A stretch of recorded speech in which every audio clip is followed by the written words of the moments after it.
Yes, good morning class. इसके पहले जो हमने वीडियो बनाई थी आपने देखा कल की कक्षा में वर्ण विच्छेद। ठीक है, तो वर्ण विच्छेद के मुख्य क्या पॉइंट्स होते हैं। ठीक है, मेन रूप से हम उसमें क्या क्या ध्यान रखना होता है इसको हमने आपको बताया था और उसी से संबंधित कई सारे शब्दों का वर्ण विच्छेद करके हमने बताया था। युक्त व्यंजन क्या होते हैं, संयुक्त क्या होते हैं, वर्ण की क्या बात होती है, कैसे व्यंजन से वर्ण को अलग किया जाता है, स्वर और व्यंजन क्या है, ये सारी चीजें हमने आपकी पहली कक्षा में आपको बता दिया था।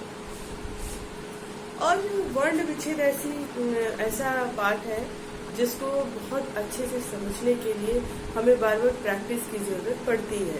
तो आज की क्लास में वर्ण विच्छेद संबंधी नियम पे थोड़ा सा चर्चा करेंगे और जहाँ पे बच्चे ज्यादा अटकते हैं उनको वहाँ पे त्रुटियां करने की ज्यादा से ज्यादा चांसेस होते हैं, उस पे हम लोग थोड़ा सा विचार करेंगे। ठीक है, तो आपके पास भी किताब होगी, उसी किताब से आप उसको देखेंगे और करेंगे। ठीक है, तो क्लास आज हम लोग वर्ण संबंधी नियम की बात करेंगे। क्या करेंगे? वर्ण विच्छेद संबंधी नियम। वर्ण विच्छेद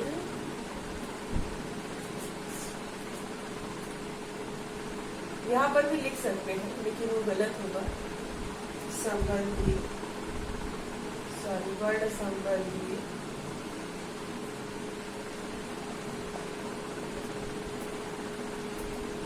नियम। ठीक है, आज हम यहाँ पे ये देखेंगे कि वर्ण संबंधी नियम क्या है ना। तो वर्ण विच्छेद के लिए निम्नलिखित नियमों का जानना बहुत जरूरी है। ठीक है, तो वर्ण विच्छेद नियम संबंधी नियम है, तो इसमें आपको वर्ण विच्छेद के लिए निम्नलिखित नियमों का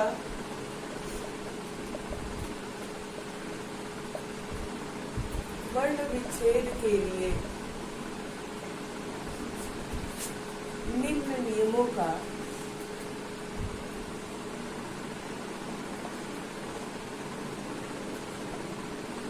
जानना क्या है, जरूरी होता है। आइए पहला नियम देखें क्या है। ठीक है, तो पहला नियम हमारा कहता है कि प्रत्येक मात्रा व्यंजन के साथ लगी मात्रा को स्वर के रूप में लिखना चाहिए। ठीक है, हमने कल भी इसकी बात चर्चा की थी कि जो व्यंजन वर्ण हमारे होते हैं वो हमेशा स्वर की सहायता से बोले जाते हैं।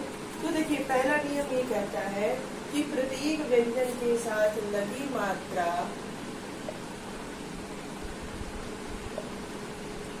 प्रत्येक व्यंजन के साथ लगी मात्रा, आप लोग इसको अपने कॉपी में नोट डाउन करेंगे ताकि कभी भी भूले ना। मात्रा को स्वर के रूप में लिखना चाहिए।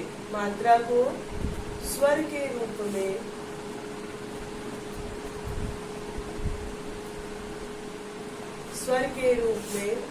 लिखना चाहिए। उदाहरण के तौर पे हम वो भी जानेंगे कि कैसे। जैसे मान लीजिए हमारे पास एक शब्द है भारती। क्या है? भारती है। तो आपने देखा कि भारती, अब भ है ना, तो भ हमारा क्या है? व्यंजन का वर्ण है। ठीक है, भ क्या है? व्यंजन का वर्ण है। अब जब हम भा का उच्चारण करते हैं तो भ के साथ आ स्वर का भी उच्चारण होता है। तो अब हम क्या करेंगे? भ से स्वर को अलग करने के लिए भ में हलंत लगाएंगे। ठीक है, भ जमा आ। इस प्रकार हमने भा से व्यंजन से स्वर को अलग किया। तो इसी की बात कर रहा है कि व्यंजन के साथ जो स्वर लगे हैं उनको क्या करना है? अलग स्वर के रूप में लिखना है। तो मैंने यहाँ पे भ पे आ की मात्रा थी तो सिर्फ मात्रा के रूप में नहीं लिखा। कैसे लिखा? उसका व्यंजन ही अलग कर दिया, स्वर ही अलग कर दिया। तो स्वर इसमें क्या लगा था? आ लगा था। फिर हमारे पास बात होती है र। फिर हम क्या करेंगे, र लिखेंगे, नीचे हलंत लगाएंगे। फिर जैसे कि हमने अभी कहा था कि व्यंजन वर्ण से स्वर को अलग करना है, तो र से हमने क्या कर दिया, अ को अलग कर दिया। फिर हमारे पास आता है ती, तो हमने यहाँ पे क्या लिखा, त लिखा, त में हलंत लगाया, और देखिए त में ई की मात्रा लगी हुई है। ठीक है, त में क्या लगा है, बड़ी ई, दीर्घ ई की मात्रा लगी हुई है। तो हम यहाँ पर क्या करेंगे, ये देखिए, यहाँ तक समझ में आया होगा, है ना। बस आपको ये ध्यान देना है कि जिस शब्द का निर्माण यहाँ हुआ है और उसका वर्ण विच्छेद करना है, तो उस वर्णों में क्या उच्चारण हो रहा है।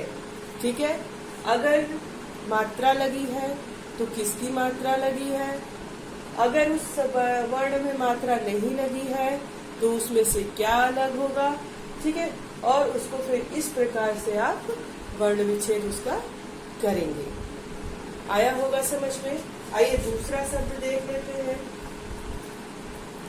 ठीक है, दूसरा नियम हमारा कहता है कि जिन व्यंजनों पर मात्रा नहीं होती, दूसरा नियम कहता है कि जिन व्यंजनों पर मात्रा नहीं होती,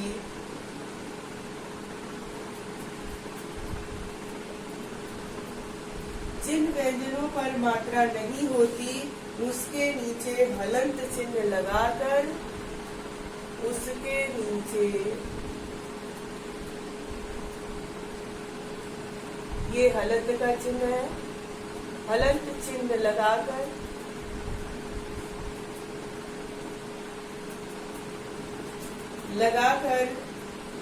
अ की ध्वनि जोड़ते हैं, अ की ध्वनि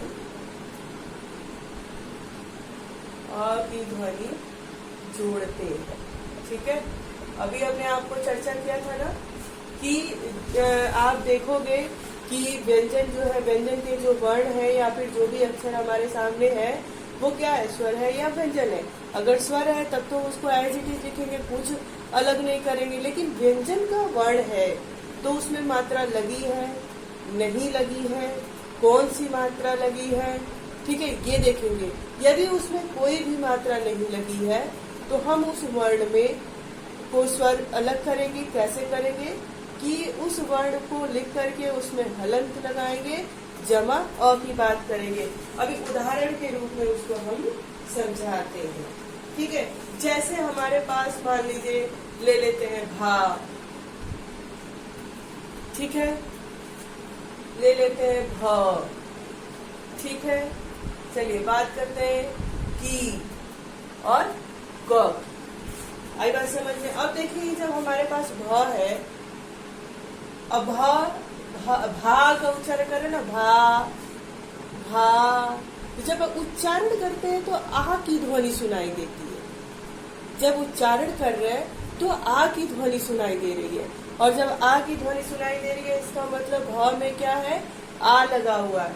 अब देखो कैसे अलग करोगे, भ लिख दिया हमने, हलंत लगा दिया, जैसे हलंत लगाने की बात हमने कही थी, हलंत लगा दिया, जमा आ।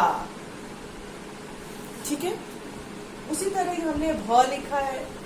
अब भ में तो कोई मात्रा नहीं लगी है, लेकिन हमें पता है, हमारी अध्यापिका ने, शिक्षिका ने पढ़ाया है कि व्यंजन के जो वर्ण होते हैं सदा स्वर की सहायता से ही बोले जाते हैं।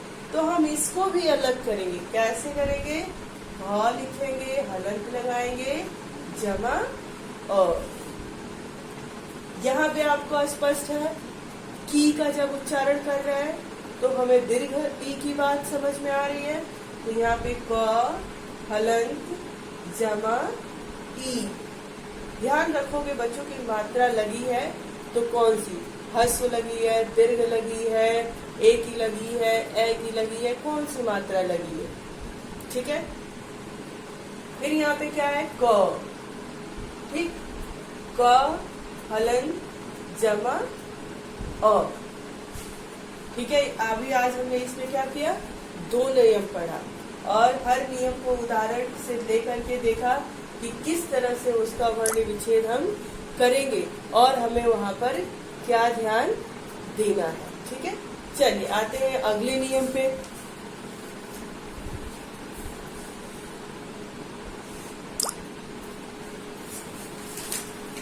अगले नियम की बात करते हैं। बच्चों इस सब चीजों का ध्यान मत देना कि मैम जो है वो बोर्ड किससे रब कर रही है, क्योंकि इस कोरोना काल में जो भी सुविधा हमारे पास है ना, जितना भी हम आपको सुविधा दे सकते हैं उसका भरपूर उपयोग आप लोग करें, भरपूर लाभ उठाएं, क्योंकि देख रहे हैं कि इस कोरोना काल में कितनी विकट स्थिति है ना। आप भी पढ़ाई नहीं अच्छे से कर पा रहे हैं और हम भी जो चाह रहे हैं कहीं न कहीं आपको उपलब्ध नहीं करा पा रहे हैं ना। लेकिन जो भी हमारी मेहनत है बच्चों, उस मेहनत को आप लोग सार्थक करिए और अच्छे से पढ़िए। ठीक है, और कोई डाउट रह जा रहा है, कोई दिक्कत रह जा रही है तो उसको अपने सब्जेक्ट टीचर से बार बार पूछिए ताकि आपका कोई नुकसान ना हो। ठीक है, चलिए आते हैं हम तीसरे नियम पे। तीसरे नियम की बात करते हैं। तीसरा नियम कहता है कि आ स्वर की मात्रा आ स्वर की मात्रा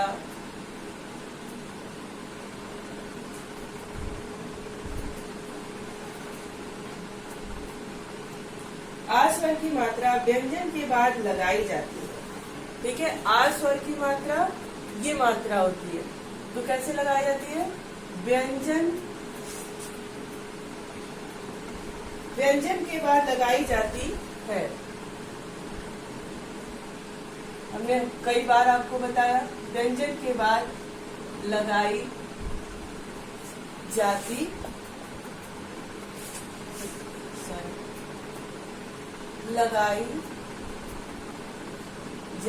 है। जैसे ख, ठीक है, जैसे ख। ठीक, अब ख में हमने क्या कर दिया, आ कर दिया। अब ये क्या बन गया, खा बन गया, खा बन गया। क में हमने क्या कर दिया, आ जोड़ दिया, क्या बन गया, का। ठीक है, इसी तरह से ये तो आ की मात्रा की बात हो गई। जितने भी मात्राएं हैं हमारी, है ना, सबकी बात करते हैं तो हम क्या करते हैं, व्यंजन के बाद ही उस मात्राओं का उपयोग करते हैं।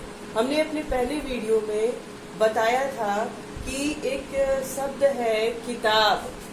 ठीक है, और आप जब उसका वर्ण विच्छेद करने चलते हो तो आपको लगता है, जैसे देखिए यहाँ पे लिख के बता देते हैं कि किताब। ठीक है, अब आपसे अगर कहा जाए कि भाई इसका वर्ण विच्छेद करिए, तब आपके दिमाग में एक सवाल आ सकता है। जब आप वर्ण विच्छेद करना नहीं जानते हो तब आपके दिमाग में ये बात आ सकती है कि भाई यहाँ पर तो व्यंजन के पहले ही स्वर आया हुआ है, तो क्या वर्ण विच्छेद करते समय ई लिखेंगे? नहीं, बिल्कुल ऐसी गलती आप नहीं करेंगे। क्या करेंगे, स्वर की मात्रा व्यंजन के बाद लगाई जाती है। उच्चारण भी करोगे आप तो की, है ना, तो क के बाद ई ध्वनि का उच्चारण हो रहा है। क्लियर है यहाँ पे? तो इसका जब वर्ण विच्छेद करोगे तो आप कैसे करोगे, पहले लिखोगे क, हलंत। हाँ बच्चों, हलंत लगाना आप नहीं भूलेंगे। जमा, अब देखिए इसमें हस्व ई है, यानी छोटी ई की मात्रा लगी है। ठीक, उसके बाद हमारे पास क्या आ गया, ता, जमा त, जमा आ, फिर क्या आ गया, ब, जमा ब, हलंत, जमा अ। तो इस तरह से हम इसका क्या करेंगे, वर्ण विच्छेद करेंगे। ठीक, तो इसमें तीसरा नियम कहता है आ स्वर की मात्रा ये होती है और कब लगाई जाती है, व्यंजन के बाद लगाई जाती है।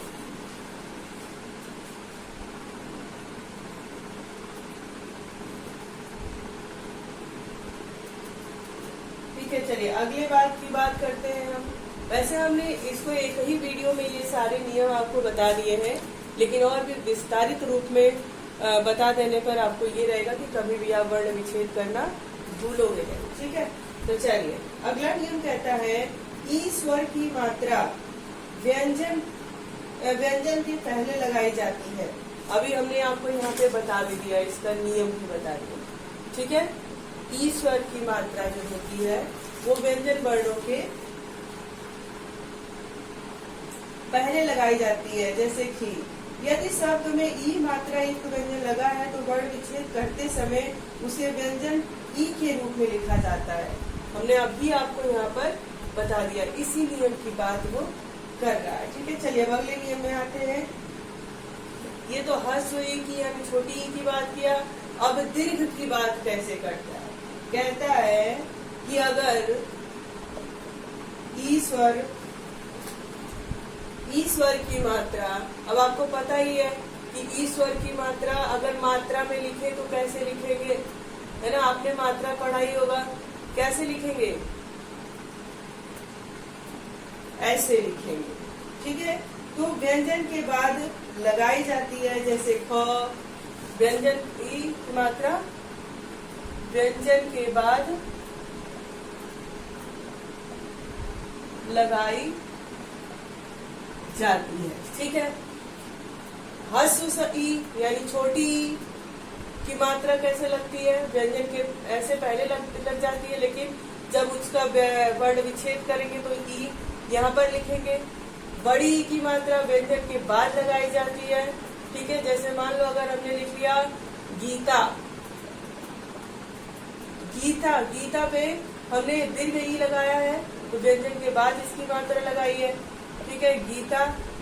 अब इसका जब वर्ण विच्छेद करोगे तो आप कैसे करोगे? ग लिखोगे, ग पे हलंत लगाओगे, जमा, ये बड़ी ई की मात्रा है तो बड़ी ई की मात्रा, जमा, त हलंत, त पे आ की मात्रा लगी है तो यहाँ पे क्या करोगे?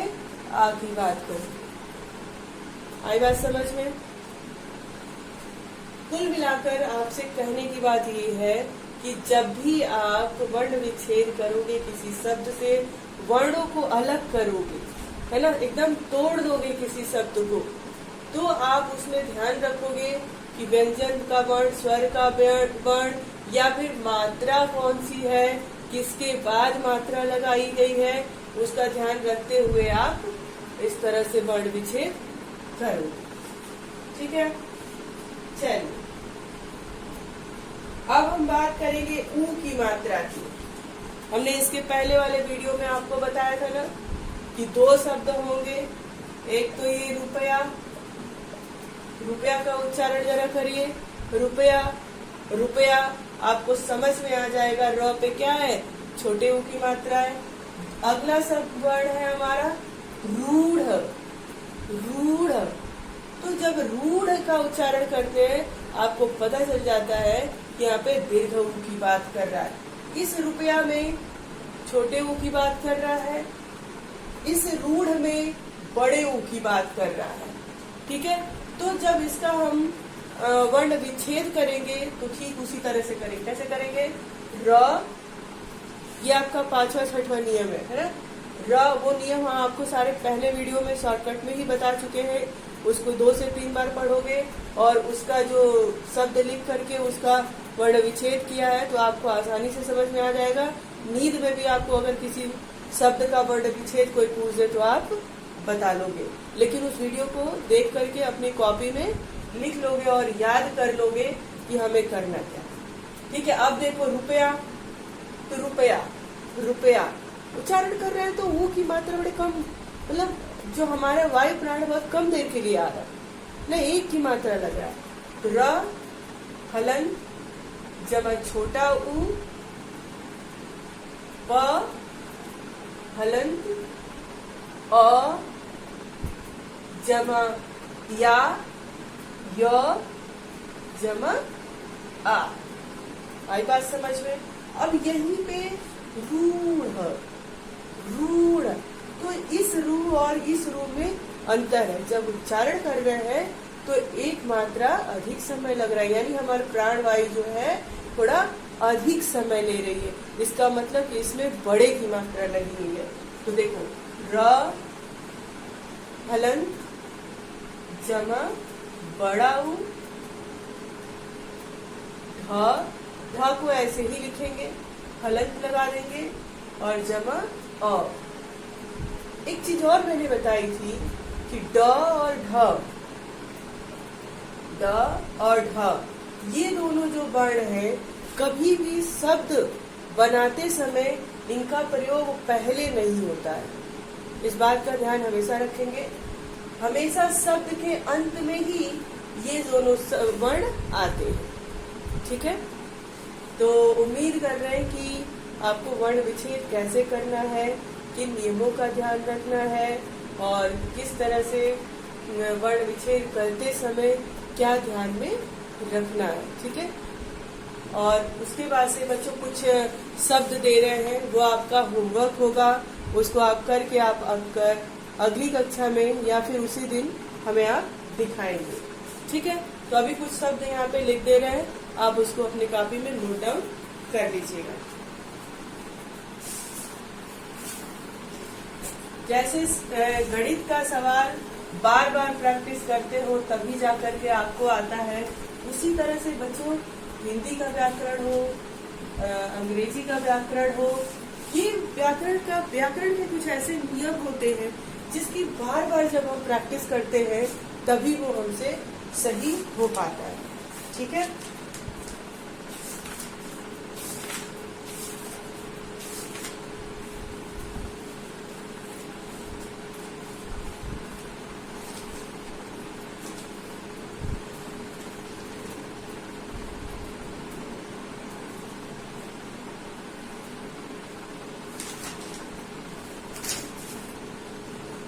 चलिए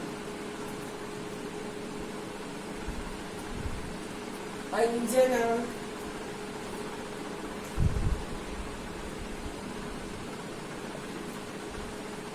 अनिवार्य, खेतीहर, विद्यालय,